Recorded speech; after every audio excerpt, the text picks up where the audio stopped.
London की एक धुंधली सुबह थी। वो किस्म की सुबह जिसमें सूरज भी जैसे शर्माता हुआ बादलों के पीछे छिपा हो और हर सांस के साथ ठंड की महीन सुइयां गालों को छूती जाए। सड़कों पर कोच के पहिए पत्थरों से टकराते हुए खटखट की एक अनवरत लय बना रहे थे। हवा में कोयले के धुएं और ताजा छपी अखबारों की स्याही की गंध घुली हुई थी। मैं, doctor John Watson, baker street के हमारे पुराने आश्रय 221 बी के कमरे में बैठे फायरप्लेस के पास चाय की चुस्की ले रहा था। सामने शेरलॉक होम्स अपनी प्रसिद्ध धारीदार ड्रेसिंग गाउन में पाइप से धुएं के घेर बनाता हुआ खिड़की के बाहर की धुंध को किसी पहेली की तरह निहार रहा था। कमरे में वही परिचित अव्यवस्था थी। अखबारों के ढेर, रासायनिक बोतलों की कतार और होम्स का वायलिन किसी कुर्सी पर आधा गिरा पड़ा। पर उस अव्यवस्था में भी एक अद्भुत व्यवस्था थी, जैसे कोई संगीत जिसे सिर्फ वही सुन सकता था जिसने उसके भीतर झांका हो। वॉटसन, होम्स ने अचानक कहा, बिना मेरी ओर देखे, क्या तुमने गौर किया पिछले 3 दिनों से द टाइम्स अखबार में समाज के ऊपरी तबके की शादियों की खबरें कुछ ज्यादा ही छप रही हैं? मैंने अखबार की ओर देखा। तीसरे पन्ने पर एक बड़ी हेडलाइन थी, लॉर्ड सेंट साइमन ने अमेरिकी युवती मिस हैटी डोरन से विवाह किया। नीचे उनकी एक तस्वीर छपी थी, एक गर्वीले सवरे चेहरे वाला कुलीन व्यक्ति और उसके पास मुस्कुराती हुई एक आकर्षक युवती। हां, देखा तो है, मैंने कहा, पर उसमें खास क्या है? होम्स हल्के से मुस्कुराया। मेरे प्रिय वॉटसन, जब किसी अखबार में बार बार किसी वर्ग की खुशियां दिखाई जाए तो समझो कहीं न कहीं दुख ने दरवाजा खटखटाया है। मैंने हंसकर कहा, अब तुम भी भविष्यवक्ता बनने लगे हो क्या? नहीं, डॉक्टर, होम्स बोला, पाइप को टेबल पर रखते हुए। मैं केवल संभावना का गणित समझता हूं और संभावना कहती है कि आज हमारे दरवाजे पर किसी की घबराई हुई दस्तक पड़ेगी। जैसे उसके शब्दों का कोई अदृश्य असर हो, दरवाजे पर ठक-ठक की स्पष्ट आवाज हुई। मिसेज हडसन, हमारी मेजबान, थोड़ी हड़बड़ाई हुई अंदर आई।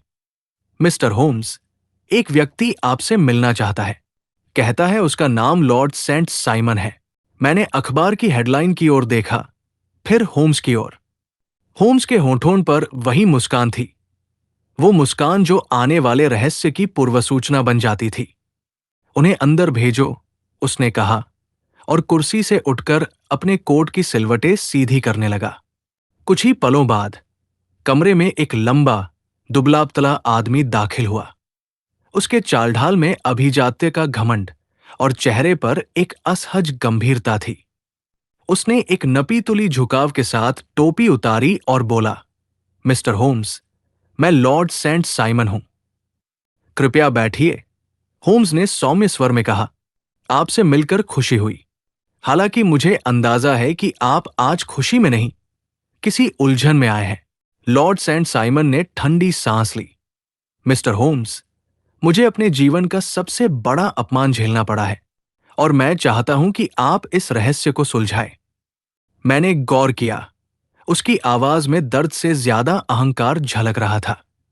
वो ऐसे बोल रहा था जैसे कोई राजा अपने साम्राज्य में चोरी की शिकायत दर्ज करवा रहा हो। कृपया बताइए, होम्स बोला, कुर्सी पर हल्का झुकते हुए। क्या हुआ? 2 दिन पहले मेरी शादी हुई थी, लंदन की सबसे चर्चित शादी। वो ठहर कर बोला, मिस हैटी डोरन, एक अमेरिकी धनाढ़े की बेटी से। मुझे याद है, मैंने कहा, अखबारों में खूब लिखा गया था। तो समस्या क्या हुई? लॉर्ड सेंट साइमन ने हताश होकर कहा। शादी के सिर्फ कुछ घंटे बाद मेरी पत्नी गायब हो गई। कमरे में एक पल के लिए सन्नाटा छा गया। फायरप्लेस की आग की चरमराहट ही एकमात्र आवाज थी। गायब? मैंने दोहराया, क्या मतलब? वो भाग गई? लॉर्ड सेंट साइमन ने भौहें सिकोड़ ली। डॉक्टर, मैं कोई साधारण व्यक्ति नहीं हूं। कोई भाग जाना जैसी निम्न बात मेरे साथ नहीं जोड़ी जा सकती। लेकिन हां, वो लापता है और पूरा लंदन इसकी चर्चा कर रहा है। होम्स ने शांत स्वर में कहा, हूं। और आपने पुलिस से संपर्क किया? बिल्कुल, लेकिन स्कॉटलैंड यार्ड अब तक किसी नतीजे पर नहीं पहुंचा।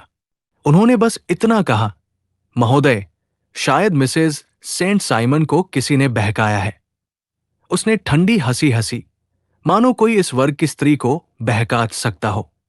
मैं उसकी बातों से खींच उठा। आदमी की आत्ममुग्धता कमरे में धुएं की तरह फैल रही थी। लेकिन होम्स ने चेहरे पर कोई प्रतिक्रिया नहीं दिखाई।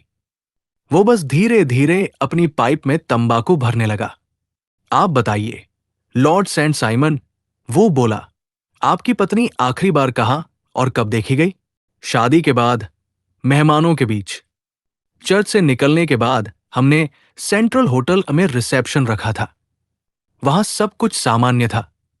उसने कुछ खाया पिया, कुछ लोगों से बातें की। फिर वो अपनी एक अमेरिकी सहेली से बात करने के बहाने बाहर गई और फिर कभी लौटी नहीं। हूं। होम्स ने हल्के से सिर हिलाया। कोई झगड़ा, असहमति या किसी के साथ अजीब बर्ताव? नहीं, सब कुछ बिल्कुल ठीक लग रहा था, सेंट साइमन ने कहा। हालांकि एक अजीब बात थी। मैं आगे झुका। कौन सी बात? वो अपनी शादी के समय थोड़ी विचलित थी। जब मैंने उसके गले में हार पहनाया तो उसने अजीब नजर से पीछे देखा, जैसे किसी को भीड़ में खोज रही हो। मैंने पूछा भी, पर उसने बात टाल दी। दिलचस्प, होम्स बुदबुदाया। क्या आप जानते हैं कि उस समय वहां कौन कौन था? करीब 100 लोग। उच्च समाज के लगभग सब लोग। और हां, मेरे पुराने परिचित मिस्टर फ्रांसिस मॉल्टन भी वहां थे। हालांकि वे कह रहे थे कि वे केवल देखने आए हैं। फ्रांसिस मॉल्टन। होम्स ने नाम दोहराया, जैसे किसी पुराने दिमागी नक्शे पर उंगली चला रहा हो। कमरा फिर चुप हो गया। बाहर धुंध और गाढ़ी हो गई थी। लॉर्ड सेंट साइमन की आंखों में बेचैनी और होम्स की आंखों में उत्सुकता दोनों साथ चमक रही थी। वॉटसन, होम्स बोला, मेरी ओर देखे बिना, मुझे लगता है हमें आज फिर किसी मानव हृदय की भूल भुलैया में उतरना होगा। मैं मुस्कुरा दिया। वो लहजा मैं पहचानता था। ये वही आवाज थी जो हमेशा किसी अद्भुत रहस्य की शुरुआत की सूचना देती थी। कमरे में आग की लपटें फिर से भड़काई गई और लॉर्ड सेंट साइमन ने कोट उतारते हुए कहा, मिस्टर होम्स, मैं चाहूंगा कि आप पूरा मामला शुरू से सुने, ताकि कोई भी बात छूट न जाए। बहुत अच्छा, होम्स बोला, कुर्सी पर सीधा बैठते हुए। कृपया क्रम से बताइए। बीच में डॉक्टर वॉटसन या मैं कोई सवाल पूछेंगे तो बुरा मत मानिएगा। ये हमारी आदत है। लॉर्ड ने सिर हिलाया और अपनी छड़ी को घुटनों पर रखकर बोलना शुरू किया। शादी का दिन 3 दिन पहले की बात है। उसने कहा, लंदन के सेंट जॉर्ज चर्च में हमारी शादी थी। सब कुछ बहुत शाही अंदाज में हुआ। गाड़ियां, फूल, प्रेस की भीड़। आप समझ सकते हैं, नोबल बैचलर की शादी थी आखिर। वो थोड़ी गर्व से मुस्कुराया, फिर बोला, हैटी डोरन, मेरी पत्नी, न्यूयॉर्क के व्यापारी मिस्टर एलिसन डोरन की इकलौती बेटी। युवती आकर्षक थी, शिक्षित थी और, खैर, कुछ हद तक स्वतंत्र स्वभाव की भी। अमेरिकी महिलाओं में अक्सर ये गुण होता है, मैंने कहा, मुस्कुराते हुए। हां, और यही शायद मुसीबत का कारण बना। उसने ठंडी सांस ली। तो आगे क्या हुआ? होम्स ने धीरे से पूछा। शादी पूरे समारोह के साथ हुई। सब मेहमान खुश थे। मिस हैटी शांत थी, पर उनके चेहरे पर कुछ अजीब बेचैनी थी, मानो वे किसी गहरे विचार में हों। मैंने पूछा भी, तो उन्होंने कहा कि बस भीड़ में थोड़ी घबराहट महसूस हो रही है। मैंने ध्यान नहीं दिया। वो थोड़ी देर रुका, मानो उस दृश्य को फिर याद कर रहा हो। हम चर्च से निकलकर सेंट्रल होटल पहुंचे। वहां भव्य रिसेप्शन रखा गया था। मैंने कई मेहमानों से बात की और फिर देखा कि मेरी पत्नी अपनी अमेरिकी सहेली मिसेज हेनरी पर्सी से बात कर रही है। मिसेज पर्सी, होम्स ने दोहराया। क्या उन्होंने कुछ अजीब देखा? उन्होंने बताया कि हैटी ने अचानक कुछ देखा, कोई शख्स, शायद दरवाजे के पास, और उनका चेहरा सफेद पड़ गया। उन्होंने कहा कि वे कुछ देर में लौटेंगी और फिर वे बाहर चली गई। और फिर? मैंने पूछा। फिर वे लौटी ही नहीं। उसकी आवाज टूट गई। मैंने पूरे होटल की तलाशी ली। नौकरों से पूछताछ हुई। किसी ने बस इतना कहा कि उन्होंने उन्हें साइड डोर से बाहर जाते देखा था, एक छोटी टोपी पहने और हाथ में फूलों का गुलदस्ता था। गुलदस्ता? होम्स ने पूछा। किस फूल का? लाल गुलाब और एक सफेद ऑर्किड। शादी में उसी का इस्तेमाल हुआ था। होम्स ने सिर झुकाकर अपने नोटबुक में कुछ लिखा। पहला सुराग, फूलों का गुलदस्ता। वॉटसन, वो बोला, फूल हमेशा भावनाओं के निशान होते हैं। जब कोई फूल लेकर जाता है तो वो कोई वस्तु नहीं, बल्कि एक भावना साथ ले जाता है। और इस मामले में? मैंने पूछा। शायद एक याद या किसी से मिलने का संकेत, होम्स ने बुदबुदाया। लॉर्ड सेंट साइमन ने बात आगे बढ़ाई। मैंने पुलिस को बुलवाया। उन्होंने कहा कि हो सकता है किसी ने उसे बहकाया हो। लेकिन मिस्टर होम्स, ऐसा संभव नहीं है। वो एक सुसंस्कृत महिला थी। कभी कभी सुसंस्कृत लोग भी दिल की बात में तर्क भूल जाते हैं। होम्स ने शांत स्वर में कहा, क्या उसके अतीत में कोई व्यक्ति था? लॉर्ड ने झिझकते हुए कहा, हां, सुना था कि अमेरिका में उसका कोई मंगेतर था। वो एक सैनिक था, नाम था फ्रैंक, पर युद्ध में मारा गया था। मृत प्रेमी, होम्स बुदबुदाया। कभी कभी मृतक की स्मृति भी जीवित आदमी से ज्यादा शक्तिशाली होती है। दूसरा सुराग, नोट। लॉर्ड ने अपनी जेब से एक छोटा कागज निकाला और मेज पर रखा। ये मुझे उसके कमरे में मिला, शादी के बाद, जब मैंने खोज की। होम्स ने कागज उठाया। उस पर लिखा था, अगर मैं कुछ देर के लिए गायब हो जाऊं तो चिंता मत करना, सब ठीक हो जाएगा। नीचे कोई हस्ताक्षर नहीं थे। ये किस समय लिखा गया था? मैंने पूछा। मालूम नहीं, शायद शादी से पहले। दिलचस्प। होम्स ने नोट को रोशनी के सामने उठाकर देखा। स्याही ताजी है और ये लिखावट थोड़ी कांपती हुई है, जैसे किसी ने जल्दबाजी में लिखा हो। वॉटसन, क्या तुम्हें इस नोट में कुछ अजीब नहीं लगता? हां, मैंने कहा। यह कहता है सब ठीक हो जाएगा, पर यह स्पष्ट नहीं कि किसके लिए, खुद के लिए या पति के लिए। सटीक अवलोकन। होम्स मुस्कुराया। कभी कभी अस्पष्टता ही रहस्य की सबसे बड़ी स्पष्टता होती है। तीसरा सुराग, रहस्यमयी साया। लॉर्ड सेंट साइमन ने झिझकते हुए कहा, और एक बात है। शादी के बाद एक नौकर ने बताया कि उसने चर्च के बाहर एक आदमी को देखा था, लंबा, खाकी कोट पहने, और उसका चेहरा आधा टोपी से ढका हुआ था। वो लगातार हैटी को देख रहा था। जब वे बाहर निकली तो वो कुछ कदम पीछे पीछे चला। क्या उसका वर्णन किसी को और याद है? होम्स ने पूछा। नहीं, सब कहते हैं कि भीड़ बहुत थी। होम्स ने पाइप में नई राख डाली और धुएं की पतली लकीर कमरे में उठने लगी। वो कुछ देर तक चुप रहा, फिर बोला, लॉर्ड सेंट साइमन, क्या आपको यह अजीब नहीं लगता कि आपकी पत्नी ने गायब होने से पहले कोई गहना, पैसा या कपड़ा साथ नहीं लिया? हां, ये तो मैंने सोचा था। उसने सिर्फ वही कपड़े पहने थे जो शादी के बाद थे, एक हल्के गुलाबी रंग की ड्रेस। और किसी ने उसे बाद में देखा? नहीं। हालांकि अगले दिन मॉर्निंग हेराल्ड अखबार में एक खबर छपी, एक युवती का शव थेम्स नदी के किनारे देखा गया, लेकिन वो अफवाह निकली। वो कोई और थी। होम्स ने अखबार की कतरन उठाई जो मेज पर पहले से रखी थी। इस शहर में गुमशुदगी कोई असामान्य बात नहीं, लेकिन जब कोई लॉर्ड की पत्नी गायब हो जाए तो मामला महज सामाजिक नहीं, मनोवैज्ञानिक हो जाता है। वॉटसन की जिज्ञासा। होम्स, मैंने कहा, अगर वो खुद से गई तो जरूर किसी को मिलने, या शायद किसी के साथ। संभावना वही है, होम्स ने जवाब दिया, पर सवाल यह है, किससे और क्यों? मुझे लगता है वो वही अमेरिकी सैनिक हो सकता है, मैंने अनुमान लगाया। होम्स मुस्कुराया। अरे वॉटसन, तुम तो अब भावनाओं के जासूस बनते जा रहे हो। क्यों? क्या यह गलत दिशा है? जरूरी नहीं। उसने पाइप का धुआं छोड़ा। कभी कभी भावनाएं हमें तर्क से पहले सच्चाई तक ले जाती हैं, लेकिन केवल तब जब हम उन्हें नियंत्रित कर सकें। और तुम हमेशा ऐसा करते हो? मैंने चुटकी ली। नहीं, होम्स ने गंभीर होकर कहा, मैं कोशिश करता हूं कि न करूं, क्योंकि जैसे ही दिल तर्क पर भारी पड़ता है, न्याय अपनी आंखों पर पट्टी बांध लेता है। केस की दिशा तय होती है। लॉर्ड सेंट साइमन उठ खड़ा हुआ। मिस्टर होम्स, आप इस रहस्य को सुलझाएं।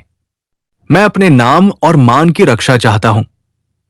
आपका मान आपको मिल जाएगा, लॉर्ड, होम्स बोला, लेकिन शायद वो रूप में नहीं जिसकी आप उम्मीद कर रहे हैं। क्या मतलब? उसने चौंक कर पूछा। अभी कहना जल्दबाजी होगी, होम्स ने मुस्कुराकर कहा, पर आपके केस में कुछ ऐसा है जो दिखने से बहुत अलग है। आपकी पत्नी ने गायब होकर सिर्फ आपको नहीं छोड़ा, उसने किसी और को पाया है। लॉर्ड सेंट साइमन का चेहरा तमतमा उठा। आप कहना क्या चाहते हैं, मिस्टर होम्स? अभी कुछ नहीं, होम्स ने शांत स्वर में कहा, बस इतना कि हमें एक फूल वाले, एक नौकरानी और एक अखबार के रिपोर्टर से बात करनी होगी। शायद ये तीनों उस सद ऑर्किड की कहानी जानते हों। मैं कल सुबह फिर आऊंगा, लॉर्ड ने कहा और कोट उठाकर निकल गया। दरवाजा बंद हुआ और कमरे में सिर्फ आग की चरमराहट रह गई। होम्स की शुरुआती परिकल्पना। तो वॉटसन, होम्स ने धीरे से कहा, क्या तुम्हें नहीं लगता कि यह मामला सिर्फ एक गुमशुदगी नहीं, बल्कि इच्छा की पुनः प्राप्ति का मामला है? मतलब? मैंने पूछा। मतलब, जब किसी को लगता है कि उसने जो खोया है वो मर गया और वो अचानक लौट आए, तो मनुष्य अपनी हर प्रतिज्ञा भूल सकता है। मैंने देखा, होम्स की आंखें धुंध के पार किसी अदृश्य बिंदु पर टिक गई थी। वो बोला, कल हम फूलों की दुकान से शुरू करेंगे। याद रखना, वॉटसन, लाल गुलाब कभी झूठ नहीं बोलते। लंदन की धुंध में एक केस। लंदन उस दिन असामान्य रूप से शांत था। हल्की धुंध ने सड़कों को किसी रहस्यमयी चित्र की तरह ढक लिया था। मैं, डॉक्टर वॉटसन, शेरलॉक होम्स के साथ 221 बी बेकर स्ट्रीट से निकलते हुए सोच रहा था कि यह गुमशुदा दुल्हन का मामला अब तक जितना साधारण दिखा था, उतना था नहीं। होम्स हमेशा की तरह शांत था। उसकी चाल मापी हुई, निगाहें केंद्रित और पाइप से उठता धुआं जैसे उसके विचारों की भाषा हो। वो बोला, वॉटसन, हर केस एक कहानी होता है और हर कहानी में एक जगह लेखक झूठ बोलता है। हमें बस वो झूठ ढूंढना है। और आपको लगता है इस कहानी में झूठ कहाँ छिपा है? मैंने पूछा। शादी में, उसने कहा, जहां सब कुछ दिखने के लिए था, प्रेम, वैभव, प्रतिष्ठा, पर शायद कुछ अदृश्य था, सत्य। पहला पड़ाव, फूलों की दुकान। हम ब्रॉम्पटन रोड पहुंचे, जहां से शादी के फूलों का ऑर्डर गया था। दुकान में ताजे गुलाबों और ऑर्किड्स की खुशबू फैली थी। काउंटर के पीछे एक दुबली, उम्रदराज महिला खड़ी थी, जिसने हमें आते ही पहचान लिया। मिस्टर होम्स, मैंने अखबार में पढ़ा कि आप लेडी सेंट साइमन के केस को देख रहे हैं। बिल्कुल, मिसेस जेनिंग्स, होम्स ने मुस्कुराकर कहा। हमें बस ये जानना है कि क्या शादी के बाद किसी ने कोई फूल वापस किया था? महिला ने याद करते हुए कहा, ओह हां, एक युवती आई थी, बहुत घबराई हुई लग रही थी। उसने लाल गुलाब और सफेद ऑर्किड लौटाए, कहती थी कि अब इनकी जरूरत नहीं। फिर उसने एक छोटा गुलदस्ता बनवाया, एक सफेद ऑर्किड और 2 जंगली गुलाब। क्या उसने बताया कि यह किसके लिए था? होम्स ने पूछा। नहीं, पर जब मैंने कहा कि यह अजीब है, शादी के बाद फूल लौटाना, तो उसने बस इतना कहा, कुछ बातें फूलों से ज्यादा बोलती हैं, और चली गई। मैंने धीरे से कहा, अजीब बात है, वही फूल जो उसकी शादी के प्रतीक थे, उसने लौटा दिए। होम्स ने उत्तर नहीं दिया। वो कुछ देर तक गुलाबों को देखता रहा, फिर बोला, वॉटसन, क्या तुम जानते हो, लाल गुलाब हमेशा प्रेम का प्रतीक नहीं होता। कभी कभी यह प्रेम का अंत भी दर्शाता है। दूसरा पड़ाव, होटल की नौकरानी। हम सेंट्रल होटल पहुंचे, वही जगह जहां रिसेप्शन हुआ था और जहां से दुल्हन आखिरी बार देखी गई थी। होटल की लॉबी में क्रिस्टल के झूमर, रेशमी पर्दे और ऊंची आवाजों में बात करते मेहमानों का शोर था। पर उस ऐश्वर्य के पीछे कुछ घबराहट सी छिपी लग रही थी। मैनेजर ने हमें ऊपर एक नौकरानी से मिलवाया, मैरी, जो शादी के दिन लेडी सेंट साइमन की मदद कर रही थी। वो संकोच से बोली, साहब, उस दिन सब कुछ ठीक था। पर फिर एक आदमी आया। उसने खुद को होटल का नौकर बताया, मगर मैं उसे नहीं पहचानती थी। क्या कहा उसने? होम्स ने पूछा। उसने कहा, मैडम को नीचे बुलाइए, कोई पुराना परिचित मिलने आया है। जैसे ही मैंने ये कहा, लेडी सेंट साइमन का चेहरा पीला पड़ गया। उन्होंने शीशे में खुद को देखा, कुछ बुदबुद आई, शायद वो जिंदा है, और तुरंत बाहर चली गई। मैंने नोट किया तो शादी के दिन किसी ने उनसे संपर्क किया और वो व्यक्ति उनका पुराना परिचित था। होम्स ने पाइप निकाली। पुराना परिचित, यानी अतीत से कोई जो वर्तमान में लौट आया। आपको लगता है वही उनका मंगेतर था? मैंने पूछा। संभावना है, उसने कहा, पर ध्यान दो, उसने कहा वो जिंदा है, यानी किसी को वो मृत समझती थी। तीसरा सुराग, शादी की गपशप। हम लंदन के उच्च समाज के गपशप केंद्र द रॉयल क्लब पहुंचे। वहां शैंपेन की बोतलें खुल रही थी। अखबार वाले नए स्कैंडल की तलाश में थे और महिलाएं मोती की माला के पीछे अपनी जिज्ञासा छिपाने की कोशिश कर रही थी। एक मेज पर 3 महिलाएं बात कर रही थी। उनमें से एक, लेडी बार्कले, शादी में मौजूद थी। आप होम्स साहब हैं? उन्होंने मुस्कुराते हुए कहा, मुझे मालूम था आप जरूर आएंगे। इस शहर को अब आपके बिना स्कैंडल पचता नहीं। हम केवल सत्य खोजते हैं। लेडी, होम्स ने शालीनता से कहा, आप उस दिन शादी में थी, कुछ असामान्य देखा? असामान्य? उसने पंखा झलते हुए कहा, बस ये कि दुल्हन बहुत बेचैन लग रही थी। चर्च में किसी क्षण उसने दरवाजे की तरफ देखा, जैसे किसी की तलाश में हो। क्या आपने देखा कि वो किसे देख रही थी? किसी आदमी को, लंबा खाकी कोट पहने हुए। मैं तो समझी कोई सैनिक होगा। होम्स के चेहरे पर हल्की मुस्कान आई। सैनिक? अब पहेली का एक और टुकड़ा मिला।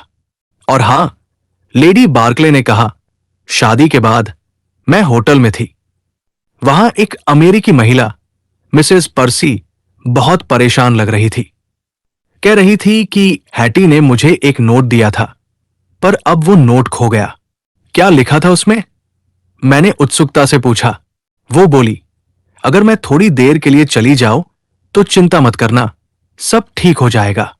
वही पंक्ति, मैंने कहा, जो लॉर्ड सेंट साइमन को उसके कमरे में मिली थी। बिल्कुल, होम्स बोला। अब हमारे पास वही वाक्य 2 बार आया है, यानी ये संयोग नहीं, संकेत है। लंदन की परतें। जांच अब हमें लंदन के निचले हिस्से उस समाज की ओर ले गई जो अमीरों के रहस्यों को रोज साफ करता है। हम एक पब पहुंचे, द आयरन मग, जहां नौकर और गार्ड एक दूसरे से खबरें साझा करते थे। वहां एक दुबला आदमी हाथ में बियर का गिलास लिए बोला, आप उसी केस की बात कर रहे हैं? मैंने सुना लेडी को किसी नाव में देखा गया था, थेम्स नदी के पास। नाव? होम्स ने पूछा। हां, एक छोटी नाव जिसमें एक आदमी और एक औरत थे। आदमी ने खाकी कोट पहना था। कोई बोला, वो दोनों धुंध में गायब हो गए। मैंने देखा, होम्स अब बहुत गंभीर था। उसकी आंखें जैसे उस धुंध के पार देख रही थी, जहां बाकी सब सिर्फ अंधेरा देख पाते हैं, सुराग उलझते हैं। हम बेकर स्ट्रीट लौटे तो शाम के 5 बज चुके थे। मैं नोट्स देख रहा था, फूल, नौकर, सैनिक, नोट, नाव, सब कुछ जुड़ता भी था और फिर टूट जाता था। होम्स, मैंने कहा, हर सुराग मानो रास्ता दिखाता है और फिर किसी बंद गली में ले जाता है। वो खिड़की की ओर देखते हुए बोला, क्योंकि तुम सुराग को वस्तु समझते हो, मैं उसे भावना मानता हूं। जब कोई प्रेम में होता है तो उसके कर्मों की तर्क श्रृंखला टूट जाती है। हमें तर्क नहीं, दिल के नक्शे को पढ़ना होगा। दिल का नक्शा? मैंने मुस्कुराते हुए कहा। हां, होम्स बोला, ये केस अपराध का नहीं, मानव निर्णय का है। और मानव निर्णय, वॉटसन, कभी तर्कसंगत नहीं होता। अखबार की दुनिया। अगले दिन मॉर्निंग हेराल्ड के संपादक से मिलने हम उसके दफ्तर पहुंचे। वहां स्याही और धुएं की गंध थी और टाइपराइटर की लगातार खटरपटर। संपादक ने कहा, हमारे एक रिपोर्टर ने लाश की खबर छापी थी, लेकिन बाद में पता चला गलत पहचान थी। क्या वो रिपोर्टर मिल सकता है? होम्स ने पूछा। थोड़ी देर बाद एक दुबला आदमी आया। मिस्टर हॉपकिंस, आपने उस रात कुछ देखा था? होम्स ने पूछा। हां सर, मैं थेम्स किनारे गया था। वहां मुझे एक नाव दिखी। उसमें 2 लोग थे। महिला ने सफेद ड्रेस पहनी थी और आदमी सैनिकों जैसा कोट पहने था। मैंने आवाज दी, पर उन्होंने जवाब नहीं दिया। बस एक सफेद फूल नदी में गिरा और वो धुंध में गायब हो गए। सफेद फूल, होम्स ने बुदबुदाया, यानी वही ऑर्किड। वॉटसन की शंका। हम लौटते हुए टैक्सी में बैठे थे। मैं सोच रहा था, ये सब क्या था? क्या वो अपने पुराने प्रेमी के साथ चली गई या किसी ने उसका अपहरण कर लिया? मैंने कहा, होम्स, अगर वो स्वेच्छा से गई तो ये अपराध नहीं। सही कहा, उसने उत्तर दिया, पर यह न्याय का प्रश्न है और न्याय हमेशा कानूनी नहीं होता। मैंने कहा, तुम्हें लगता है लॉर्ड सेंट साइमन निर्दोष है? निर्दोष नहीं, बस अंधा। अपने अहंकार में उसने उसे एक स्त्री नहीं, एक उपलब्धि माना, और उपलब्धियां भाग जाती हैं। वॉटसन, लोग नहीं। शांत रात, गहरी सोच। रात के 9 बजे थे। हम दोनों चुप बैठे थे। होम्स खिड़की से बाहर देख रहा था, धुंध में घुलते गैसलाइट्स को। वॉटसन, उसने धीरे से कहा, क्या तुम जानते हो कि रहस्य हल करने के लिए हमें सबसे पहले खुद को समझना पड़ता है? क्यों? क्योंकि हर अपराधी, हर गुमशुदा व्यक्ति हमारे भीतर का कोई हिस्सा होता है। कोई डर, कोई इच्छा, कोई पाप। जब तक हम खुद को नहीं जानते, हम दूसरों को नहीं समझ सकते। मैंने मुस्कुराकर कहा, और तुम अपने आप को जानते हो? वो कुछ पल चुप रहा, फिर बोला, शायद नहीं, पर मैं कोशिश कर रहा हूं। हर केस के साथ थोड़ा और। जांच का परिणाम पर रहस्य बना रहा। अगली सुबह सभी सुराग एक जगह रखे गए।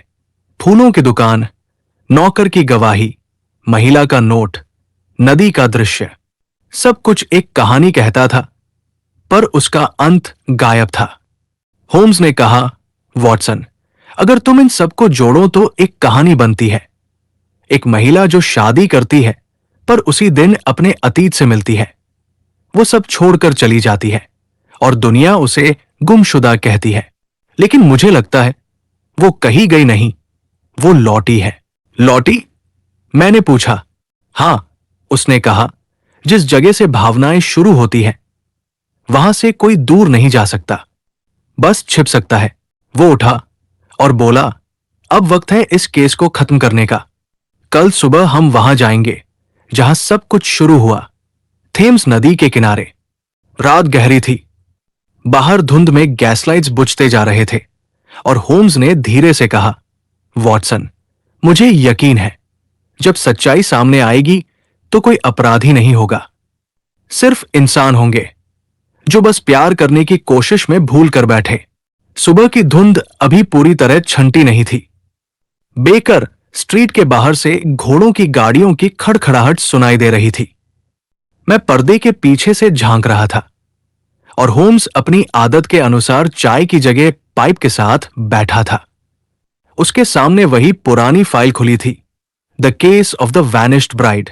वॉटसन, उसने अचानक कहा, लोग सोचते हैं कि रहस्य तर्क से सुलझते हैं, जबकि कई बार सच्चाई वहां छिपी होती है जहां तर्क पहुंचने से डरता है। मेरा मतलब समझा नहीं, मैंने कहा, उसकी तरफ देखते हुए। मतलब यह कि तर्क एक दिशा देता है, पर मनुष्य की भावनाएं वे रास्ते बदल देती हैं। वो उठा और मेज पर रखे गुलाब और सफेद ऑर्किड को देखते हुए बोला, याद है लॉर्ड सेंट साइमन की दुल्हन के पास यही फूल थे? हां, मैंने कहा, लाल गुलाब और सफेद ऑर्किड, शादी के प्रतीक। या शायद पुराने प्रेम की याद? होम्स ने धीमे से कहा। फूल वाले का बयान। हम सबसे पहले ब्रॉम्पटन रोड की उस छोटी फूलों की दुकान पहुंचे जहां से शादी के फूल खरीदे गए थे। दुकान में हल्की गुलाब और मिट्टी की सुगंध फैली थी। एक उम्रदराज महिला ने हमें देखा और कहा, आप मिस्टर होम्स है ना? होम्स मुस्कुराया। लोगों की जुबान अक्सर फूलों से ज्यादा तेज होती है, मिसेस जेनिंग्स। हमें सिर्फ एक सवाल है, क्या मिस डोरन, यानी अब लेडी सेंट साइमन, शादी के दिन या उसके बाद यहां आई थी? उसने तुरंत कहा, करीब दोपहर को, शादी के बाद। उन्होंने कुछ फूल लौटाए, लाल गुलाब और सफेद ऑर्किड। बोली, इनकी जरूरत अब नहीं। फिर उन्होंने मुझसे एक छोटा गुलदस्ता बनवाया, सिर्फ एक सफेद ऑर्किड और 2 जंगली गुलाब। दिलचस्प, होम्स ने कहा।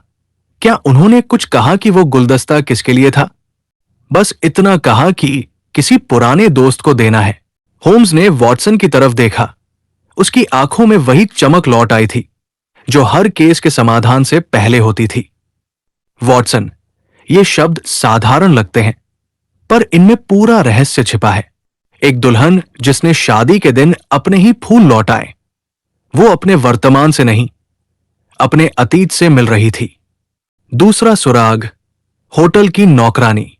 इसके बाद हम सेंट्रल होटल पहुंचे। लॉर्ड सेंट साइमन का रिसेप्शन यही हुआ था।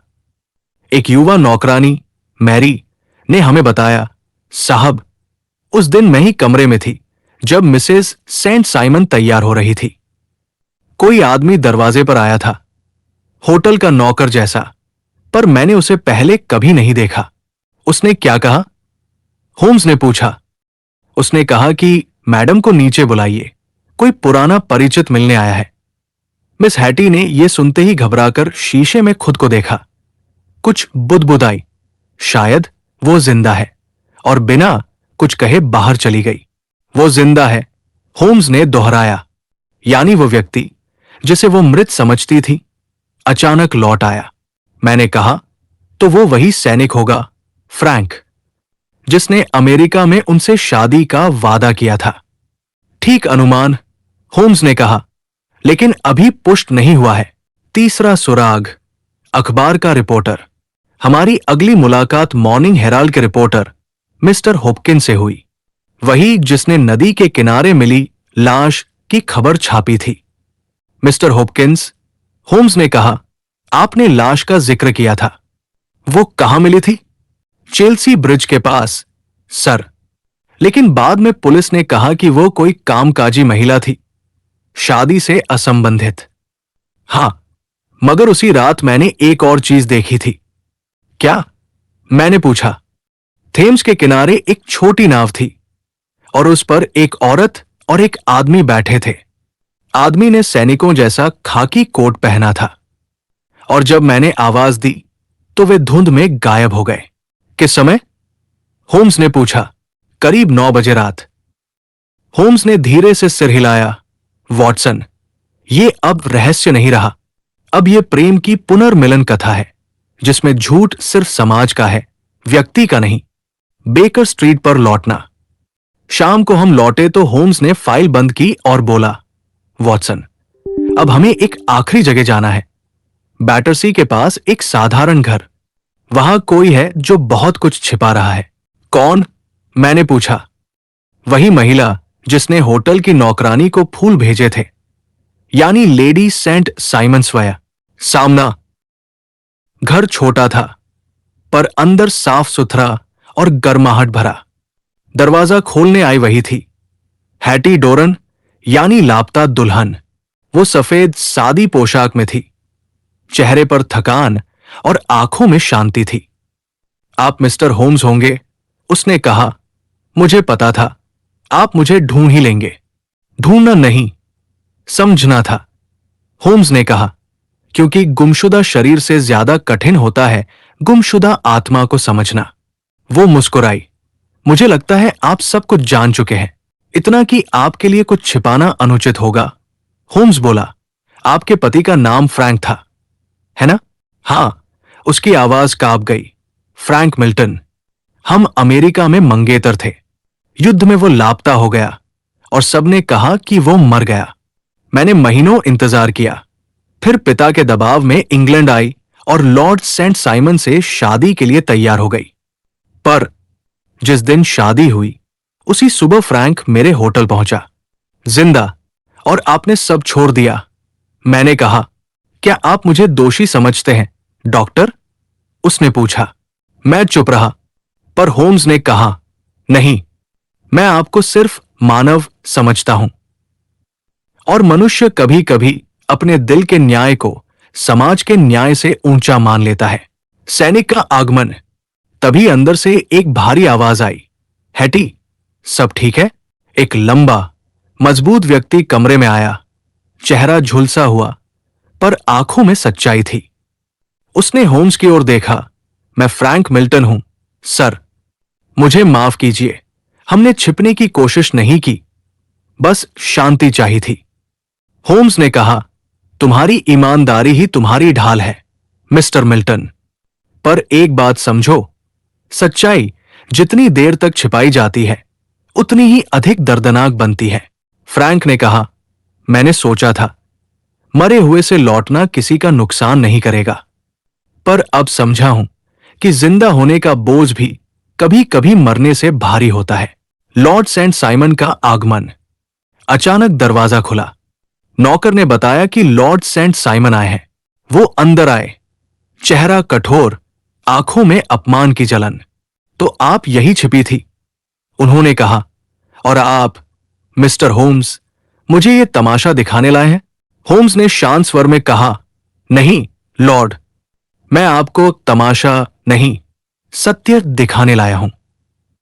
अंतर समझिए। सत्य? वो व्यंग्य से हंसे। सत्य यह है कि उसने मेरे साथ विश्वासघात किया। हैटी उठी। नहीं लॉर्ड, मैंने आपके साथ विवाह किया था, पर प्रेम नहीं। और विवाह बिना प्रेम के सिर्फ एक अनुबंध होता है, आत्मा का नहीं।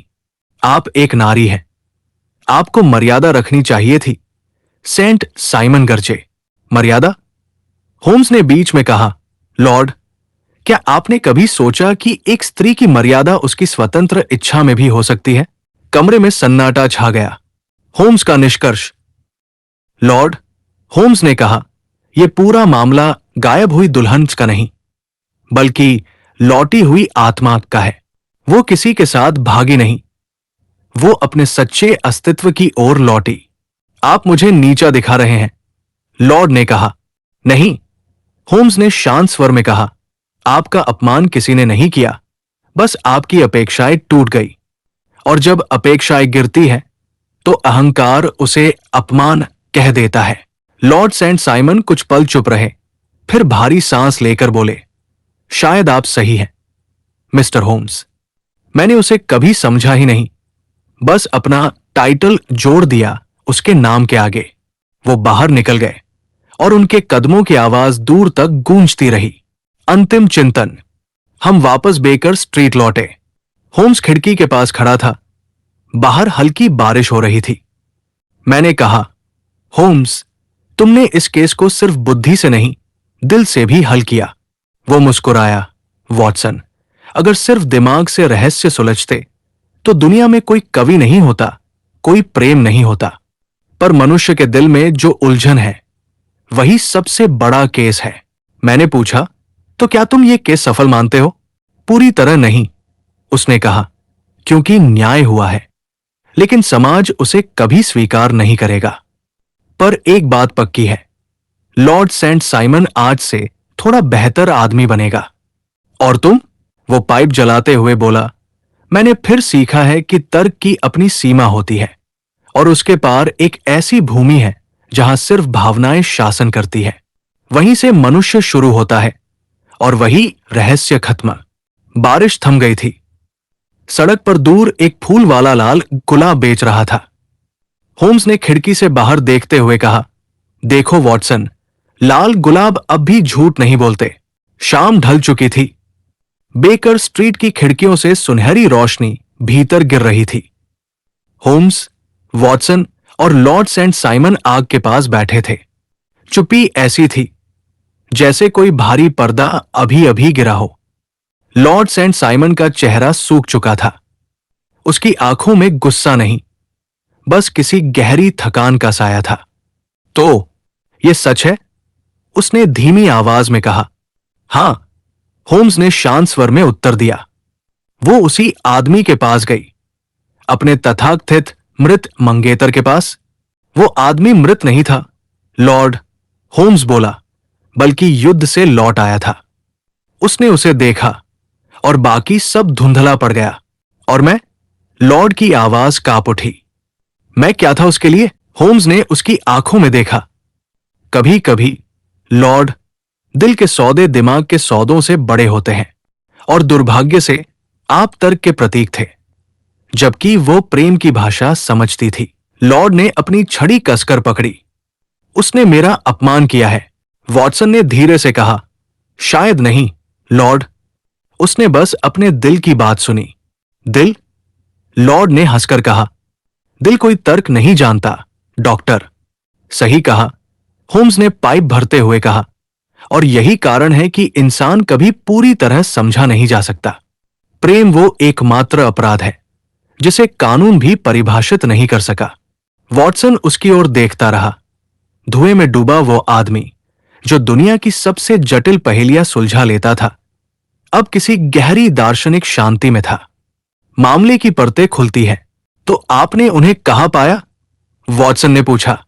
एक छोटे से कॉटेज में, थेम्स नदी के किनारे, होम्स ने कहा। वहां वे दोनों थे, हैटी और फ्रैंक। दोनों ने कबूल किया कि वे शादी के दिन ही मिले थे। फ्रैंक को लगा कि वो मर चुका था, और हैटी ने सोचा कि जीवन अब उससे दूर जा चुका है। लेकिन जब वे अचानक मिले, तो बाकी सब कुछ अप्रासंगिक हो गया। उन्होंने आपको सारा सच बताया? हां, होम्स ने जवाब दिया। उन्होंने कोई झूठ नहीं कहा, बस सत्य को छिपाया था, ताकि किसी का नाम न खराब हो। और आप पुलिस के पास नहीं गए? क्यों जाते? होम्स मुस्कुराया। कानून किसी ऐसे अपराध को क्या कहेगा जिसमें बस प्रेम था, छल नहीं? लॉर्ड सेंट साइमन ने सिर झुका लिया। तो वो मेरे पास लौटकर नहीं आएगी? नहीं, लॉर्ड, होम्स ने धीरे से कहा। कभी कभी जो चीज हमें नहीं मिलती, वही हमें सिखाती है कि हमें क्या चाहिए। भावनाओं का न्याय। वॉटसन ने महसूस किया कि कमरा और भी शांत हो गया है। बाहर बारिश की बूंदें कांच से टकरा रही थी। होम्स, उसने पूछा, क्या आपको नहीं लगता कि यह अन्याय है? लॉर्ड निर्दोष है, फिर भी उन्हें दंड मिला। होम्स ने धुएं की लकीर बनाते हुए कहा। वॉटसन, जीवन में न्याय हमेशा अदालतों में नहीं मिलता। कुछ फैसले दिल सुनाता है, और वे अक्सर सबसे निष्पक्ष होते हैं। वॉटसन ने थोड़ी देर सोचकर कहा, फिर भी तर्क कहता है कि यह गलत था। हां, होम्स ने सिर हिलाया, पर तर्क सिर्फ यह बताता है क्या हुआ। प्रेम बताता है क्यों हुआ। और जब तक हम क्यों को नहीं समझते, हम मनुष्य नहीं, मशीन हैं। लॉर्ड सेंट साइमन ने एक गहरी सांस ली। मुझे लगता है, मिस्टर होम्स, अब मैं समझता हूं। वो मुझे कभी प्रेम नहीं करती थी, बस सम्मान करती थी। और मैंने सम्मान को प्रेम समझ लिया।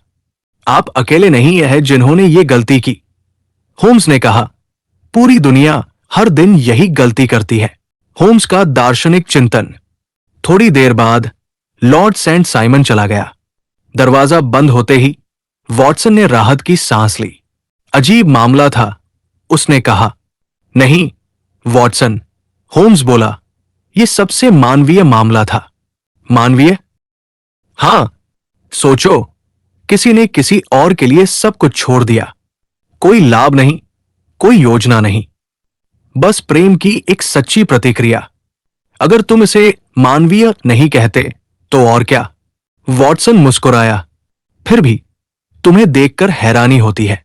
इतने भावनात्मक निष्कर्ष के बाद भी तुम इतने शांत हो। होम्स ने पाइप रखते हुए कहा, क्योंकि मैं जानता हूं, वॉटसन, प्रेम सबसे तर्कहीन और इसलिए सबसे शुद्ध समीकरण है। कोई उसे सुलझा नहीं सकता। हम बस उसके परिणाम देख सकते हैं। वो आगे झुका। तुम डॉक्टर हो, तुम शरीर के रोगों को समझते हो। मैं दिमाग के, पर दिल के रोग दोनों की सीमा से बाहर है। वॉटसन का मानवीय दृष्टिकोण। मैंने अपनी नोटबुक निकाली और कुछ शब्द लिखे। क्या लिख रहे हो? होम्स ने पूछा।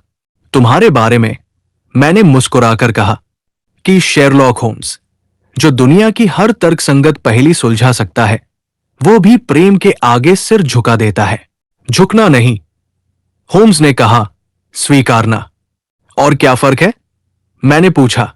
वो मुस्कुराया। फर्क वही है जो हार में और अनुभव में होता है। मैं हंसा। तो आज तुमने अनुभव पाया?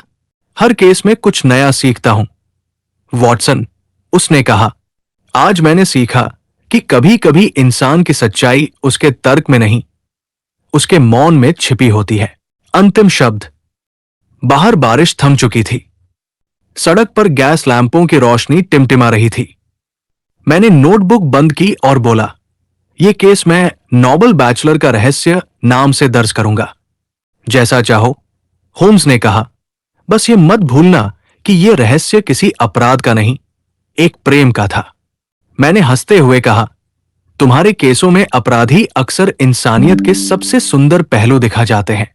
क्योंकि, वॉटसन, होम्स ने खिड़की से बाहर देखते हुए कहा, प्यार की ताकत तर्क से परे होती है। यही इंसान को सबसे बड़ा रहस्य बनाती है। आग की लपटें धीमी हो गई। कमरे में सन्नाटा था। ऐसा सन्नाटा जिसमें हर शब्द अपने अर्थ से मुक्त होकर बस एहसास बन गया था। मैंने अपनी डायरी में अंतिम पंक्ति लिखी और इस तरह एक और केस खत्म हुआ, जहां अपराध नहीं, प्रेम दोषी था और सजा वही मिली जो सबसे मीठी थी, विरह।